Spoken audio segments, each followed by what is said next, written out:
కాన్పూర్ వేదికగా బంగ్లాదేశ్ లో జరుగుతున్న రెండవ టెస్ట్ మ్యాచ్ తొలి ఇన్నింగ్స్ లో భారత బ్యాటర్లు టీ20 తరహా బ్యాటింగ్ చేశారు. కేవలం 34.4 ఓవర్లలోనే 285 స్కోర్ బాది ఇన్నింగ్స్ ను డిక్లేర్ చేశారు. ఈ క్రమంలో టీమిండియా సరికొత్త ఆల్ టైమ్ రికార్డును నెలకొల్పింది. ప్రపంచ టెస్ట్ క్రికెట్ లో ఒక క్యాలెండర్ ఏడాదిలో 90 సిక్సర్లు మైలురాయిని చేరుకున్న మొట్టమొదటి జట్టుగా భారత్ అవతరించింది. కాన్పూర్ టెస్ట్ 4వ రోజున భారత తొలి ఇన్నింగ్స్ బ్యాటింగ్ చేయగా ఓపెనర్లు రోహిత్ శర్మ, యశస్వి జైస్వాల్ చెలరేగి ఆడారు. బంగ్లాదేశ్ బౌలర్లను చితకొట్టారు. బ్యాటింగ్ ఆరంభంలోనే రోహిత్ శర్మ 3 సిక్సర్లు, జైస్వాల్ 2 సిక్సర్లు బాదారు.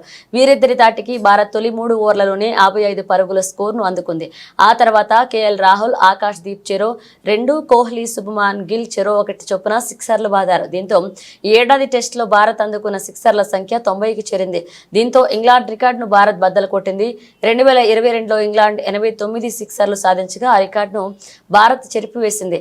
1877లో టెస్ట్ క్రికెట్ ప్రారంభమవగా ఆనాటి నుంచి ఏ జట్టు ఒక్క క్యాలెండర్ ఏడాదిలో 90 సిక్సర్ల మైలురాయిని చేరుకోలేదు. ఈ ఘనత సాధించిన తొలి జట్టుగా భారత్ చరిత్ర సృష్టించింది. కాగా ఇంతకు ముందు 2021లో భారత్ అత్యధికంగా 87 సిక్సర్లు బాదింది. ఇప్పటి వరకు అదే అత్యుత్తమంగా కొనసాగింది.